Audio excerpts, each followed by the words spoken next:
Out here at the research farm, and we're standing in block 4, and we've got some real interesting colorations to our corn plants given what we did with our nitrogen and nitrogen rates. And one of the things I want to first point out is to my left over at this side, we've got 4 different rates of ammonia that was applied this spring, and we did it 4-row trials just like the last few years, and those ammonia rates range from 100 units of N per acre to 200, 250, and 300. And last year, our corn didn't yield any better. Once we got to 250 units of N, we didn't get any more additional yield. So it was really about the corn plant's ability to utilize the N that we gave it, and we needed to really split our N application. So what we've done with these 4 trials to my left, they have starter fertilizer in along with those rates of ammonia. As you look to my right, now you can start to see where we have 0 ammonia, but we also have 0 starter, and how yellow the corn looks. In other words, the ammonia is down there, and it's a great finisher nitrogen product, but it's not a great corn nitrogen starter, or we need some broadcast 28% to accomplish that. And so as we go along and look at the 0 rate, you can start to see when we get to 100 units of N to my right,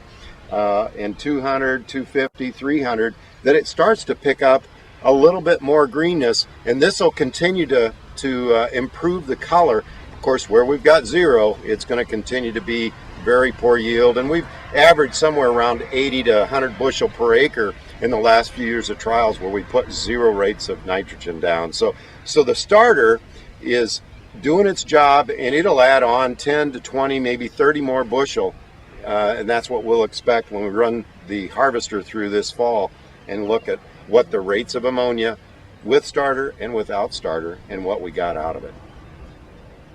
This is another part of block 4 that Jack Hardwick has run some trials where he's really going to look at some different treatments that are going to try and minimize fusarium, which will end up being crown rot as the corn gets towards maturity,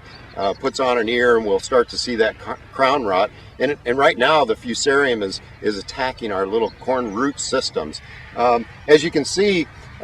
we've got this same coloration where it flows back and forth, and once again the rows are running the opposite direction, but you can see where the starter was applied on 8 rows. And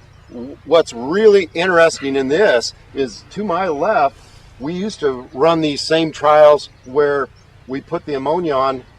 north and south, and now we're planting east and west, and you can see the carryover ammonia from the higher rates of ammonia not used last year. So it would have been applied 2 falls ago, and it's still making a huge difference in a higher rate of nitrogen at the surface. So it's acting like a starter, because as the moisture comes out of the ground, the nitrogen continues to move up into the surface, and it's actually seeing that dark green streak.